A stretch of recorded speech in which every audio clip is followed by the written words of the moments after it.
Kenalkan, nama saya Diana Susia Anggela, NIM 1910416903. Kelas A2 pagi, mata kuliah UAS Perilaku Organisasi, dosen pembimbing Pak Adi Mursalin, SEMM, program studi manajemen S1, hari atau tanggal Senin 17 Januari 2022. Baik, di sini saya akan membacakan jawaban dari soal yang telah diberikan. Soal yang pertama, nomor 1, terdapat beberapa bidang ilmu yang ikut memberikan kontribusinya dalam pengembangan ilmu perilaku organisasi. Sebutkan dan jelaskan bidang ilmu yang dimaksud. Yang pertama, terdapat beberapa bidang ilmu antara lain. Yang pertama, yang A, psikologi, adalah ilmu yang berkenaan dengan usaha untuk mengukur, menjelaskan, dan kadang-kadang mengubah perilaku manusia. Secara spesifik, sumbangan psikologi dalam bidang perilaku organisasi berkenaan dengan masalah-masalah seperti kebosanan, kelelahan, dan pengambilan keputusan. Yang B, sosiologi, mempelajari sistem sosial di mana para individu memainkan perannya dalam kaitan dengan perilaku organisasi. Maka konsep-konsep yang berasal dari sosiologi dapat memberikan masukan terhadap perilaku organisasi seperti proses sosialisasi, budaya organisasi, dan konflik. Yang C, psikologi sosial, mempelajari perilaku antar pribadi dalam arti berusaha mencari penjelasan tentang bagaimana dan mengapa para individu memperlakukan tertentu dalam kegiatan kelompoknya.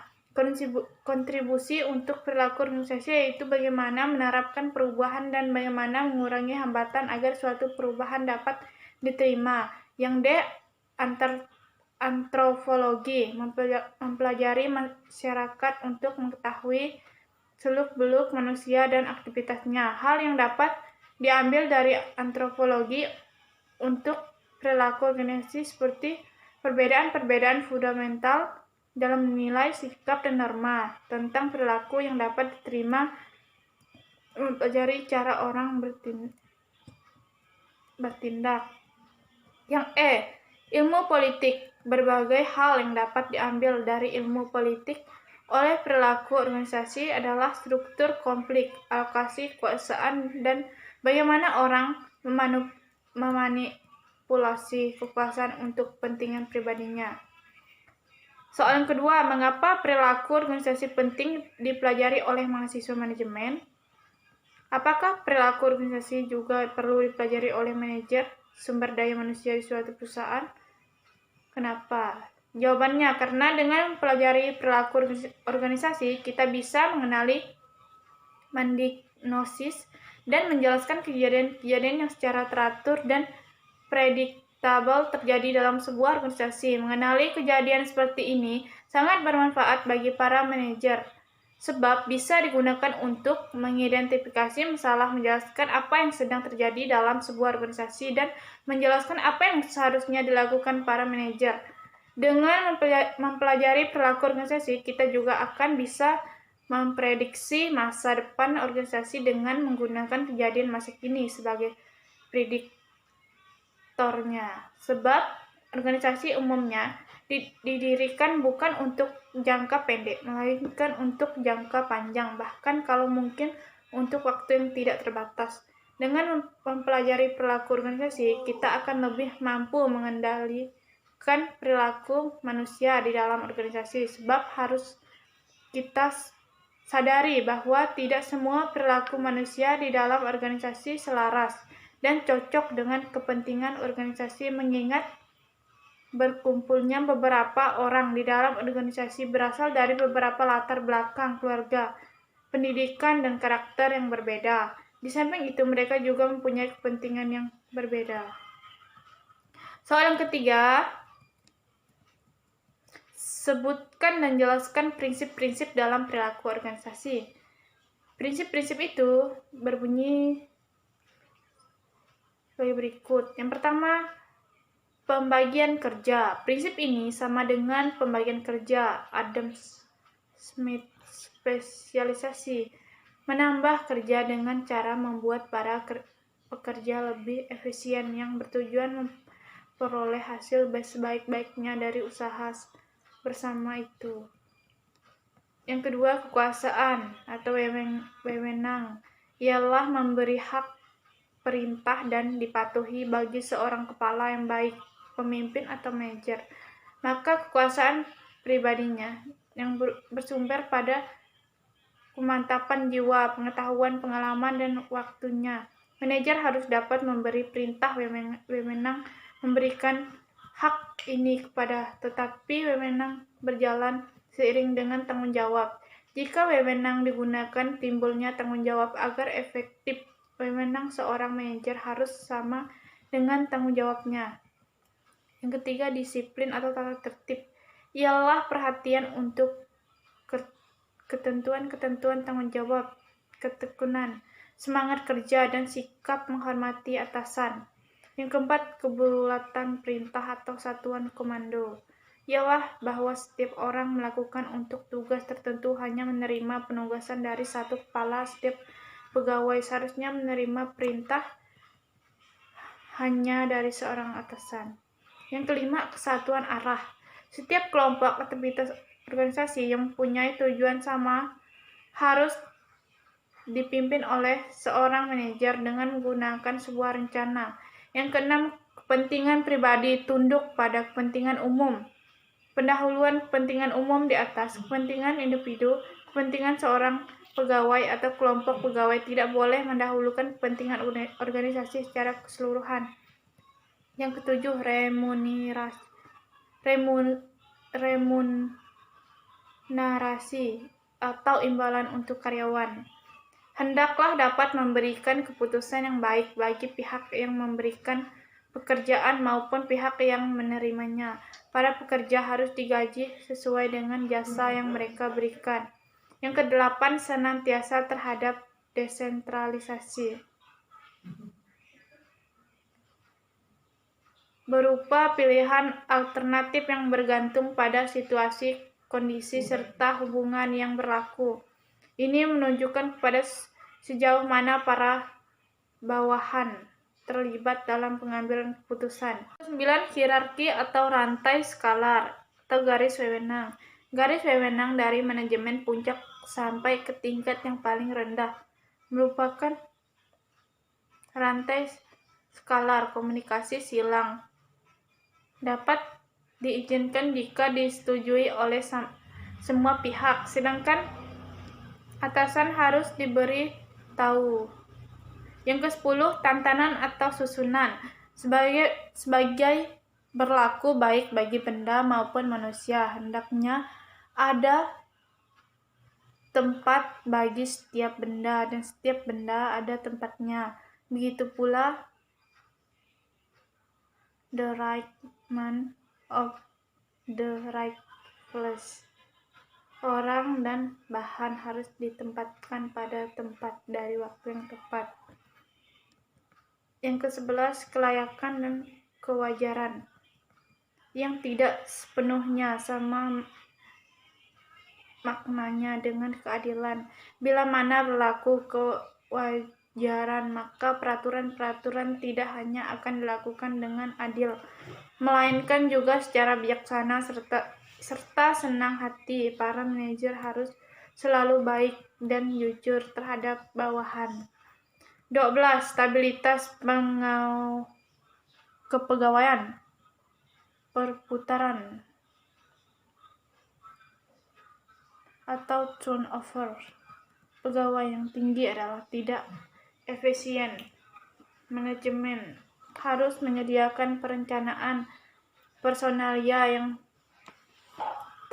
teratur dan memastikan bahwa untuk mengisi kekosongan harus selalu ada pengganti. 13. Inisiatif. Para pegawai yang diizinkan menciptakan dan melaksanakan rencana-rencana akan berusaha keras. 14. Effort the court. Kesatuan dan persatuan para karyawan.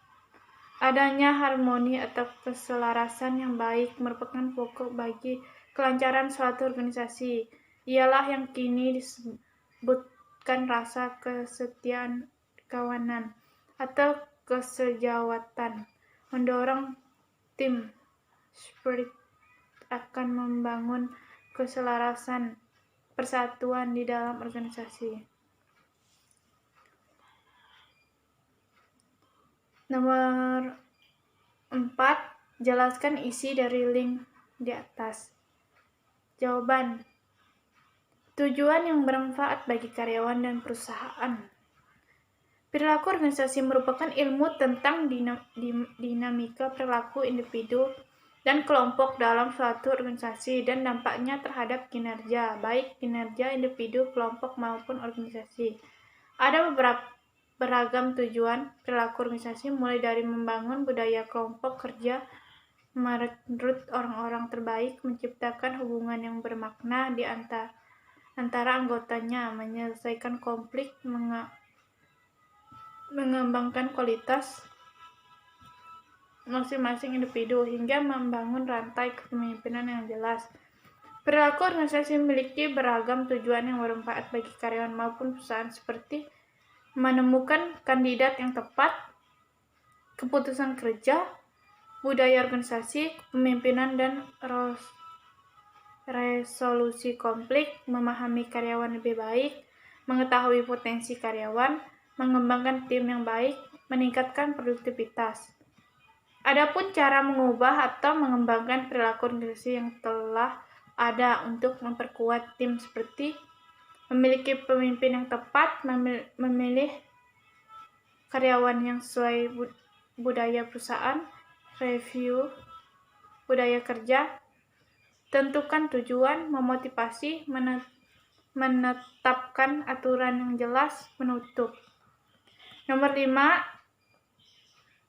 Soal nomor 5, jika Anda adalah manajer sumber daya manusia di suatu perusahaan, bagaimana Anda menerapkan teori-teori perilaku organisasi yang pernah Anda pelajari di perusahaan Anda?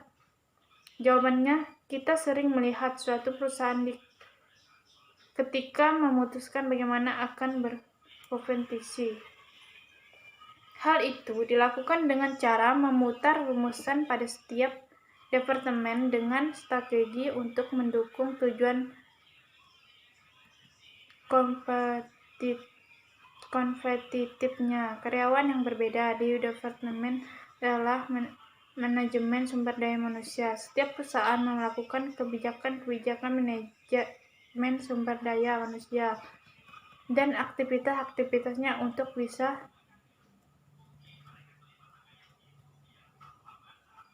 mempertimbangkan dalam kaitan dengan tujuan luas strateginya. Strategi manajemen sumber daya manusia berarti melakukan dan merumuskan kebijakan-kebijakan sumber daya manusia dan praktek berdasarkan kemampuan karyawan dan perilaku yang diperlukan perusahaan untuk mencapai tujuan strateginya. Pengaruh perilaku organisasi terhadap kinerja karyawan di suatu perusahaan. Coba cari jurnal yang mendukung jawaban Anda tersebut. Sebutkan judul jurnal dan jelaskan isi jurnal dan pembahasannya. Judul jurnal: pengaruh perilaku organisasi terhadap kinerja karyawan di Lonte Grosir Bandung. Isi dari jurnalnya adalah perilaku organisasi sebagai persepsi umum yang dimiliki oleh seluruh anggota organisasi, sehingga setiap karyawan yang menjadi anggota organisasi akan mempunyai nilai, keyakinan, dan perilaku sesuai dengan organisasi. Berdasarkan definisi tersebut, maka dapat diketahui bahwa kinerja karyawan menjadi sangat penting karena penurunan kinerja baik individu maupun kelompok dalam suatu perusahaan dapat memberi dampak yang berarti dalam suatu perusahaan. Soal yang ketujuh, ada dua faktor yang membentuk perilaku individu. Sebutkan dan jelaskan. Jawaban yang pertama, faktor genetik atau faktor endogen. Faktor genetik atau keturunan merupakan konsepsi dasar atau modal untuk kelanjutan perkembangan perilaku makhluk hidup itu. Faktor genetik berasal dari dalam diri individu atau endogen, antara lain Yang A, jenis ras. Setiap ras di dunia memiliki perilaku yang spesifik saling berbeda satu dengan yang lainnya. Yang B, jenis kelamin. Perbedaan perilaku pria dan wanita dapat dilihat dari cara berpakaian dan kelakuan pekerjaan sehari-hari. Pria berperilaku atas dasar pertimbangan rasional atau akal, sedangkan wanita atas dasar pertimbangan emosional atau perasaan. Perilaku pada pria disebut maskulin, sedangkan pada wanita disebut feminim. Yang C, sifat fisik. Kalau kita amati, perilaku individu akan berbeda-beda karena sifat fisiknya. Misalnya, perilaku individu yang pendek dan gemuk berbeda dengan individu yang memiliki fisik tinggi kurus. Yang D, sifat kepribadian. Salah satu pengertian kepribadian yang dikemukakan oleh Maramis adalah keseluruhan pola pikiran, perasaan, dan perilaku yang sering digunakan oleh seorang dalam usaha adaptasi yang terus-menerus terhadap hidupnya. Kepribadian menurut masyarakat awam adalah bagian individu tampil dan menimbulkan kesan bagi individu lainnya. Yang E, bakat pembawaan. Bakat merupakan interaksi dan faktor genetik di lingkungan serta bergantung pada adanya kesempatan atau untuk mengembangkan. Yang F, inteligensi. Inteligensi adalah kemampuan untuk membuat kombinasi, sedangkan individu yang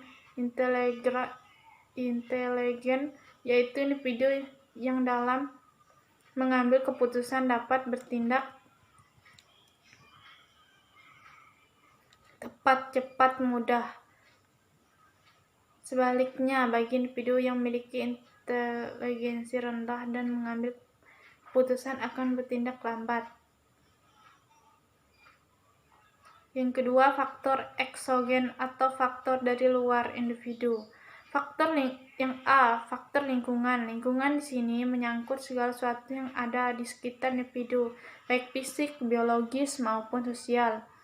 Yang bagian B, pendidikan. Secara luas, pendidikan mencakup seluruh proses kehidupan individu, sejak dalam ayunan hingga liang lahat, berupa interaksi individu dengan lingkungannya, baik secara formal maupun informal. Proses dan kegiatan pendidikan pada dasarnya melibatkan masalah perilaku individu maupun kelompok. Yang C, agama, merupakan tempat mencari makna hidup yang terakhir atau penghabisan. Agama sebagai suatu keyakinan hidup yang masuk ke dalam konstruksi kepribadian seorang, sangat mempengaruhi dalam cara berpikir, bersikap, bertoleransi, bereaksi, dan berperilaku individu. Yang D, sosial ekonomi. Telah disinggung sebelumnya bahwa salah satu lingkungan yang berpengaruh terhadap perilaku seorang adalah lingkungan sosial. Lingkungan sosial dapat menyangkut sosial budaya dan sosial ekonomi.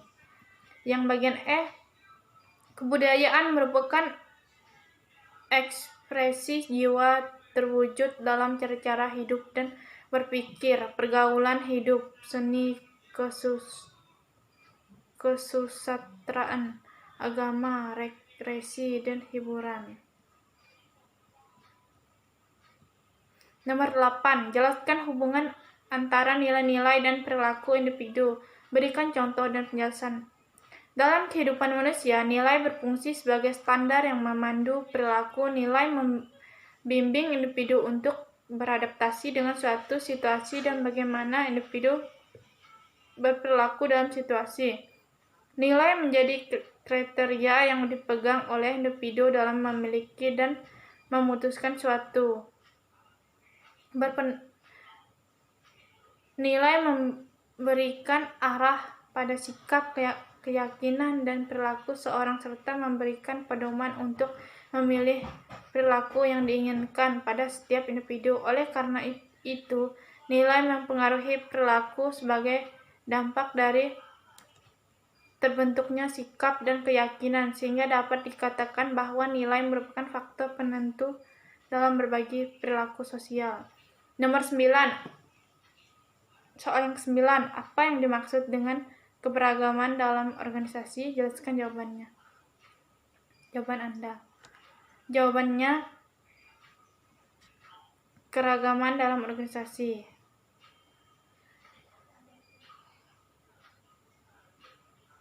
Atau diversity in organization merupakan suatu hal yang sangat penting saat ini. Diversity in organization adalah keragaman atau perbedaan di dalam suatu organisasi. Dengan keragaman, organisasi dapat memperoleh berbagai pandangan, kemampuan, dan berbagai hal untuk mengatasi permasalahan organisasi atau perusahaan, dan dapat juga meningkatkan efektivitas perusahaan. Nomor 10. Sebutkan dan jelaskan jenis keberagaman dalam organisasi. Jawab. Terdapat 2 tingkat keberagaman dalam organisasi, yaitu surface level diversity atau keragaman tingkat permukaan, yaitu perbedaan dalam karakteristik yang dapat secara mudah dipersepsikan, misalnya jenis kelamin, ras, suku, umur, atau disabilitas yang tidak begitu merefleksikan bagaimana orang berpikir atau merasa, tapi dapat mengaktifasi stereotip tertentu. Yang kedua, depth level diversity atau keragaman tingkat dalam, yaitu perbedaan dalam nilai kepribadian dan keinginan kerja yang dapat menjadi semakin penting dalam menentukan kesamaan bagaimana orang yang mengenal satu sama lain lebih baik. Soal yang ke-11, sebutkan tugas-tugas yang sudah Anda kerjakan pada akhir kuliah perilaku organisasi. Jelaskan tugas yang Anda buat tersebut. Jawab. Yang pertama, meringkas bab 1, pengantar perilaku organisasi. Yang kedua, meringkas bab 2 tentang perilaku individu dan nilai. Yang ketiga, meringkas bab 3 tentang keberagaman dalam organisasi. Keempat, meringkas bab 4 tentang sikap, perilaku, dan keputusan dalam bekerja. Yang kelima, meringkas bab 5 tentang motivasi kerja. Yang keenam, meringkas bab 9 tentang konflik dan negosiasi. Yang ketujuh, membuat PPT tentang mengenal perilaku organisasi. Yang kedelapan, membuat ringkasan tentang MBKM di program studi manajemen. Yang kesembilan, meringkas tentang tantangan dan peluang di era digital disruption.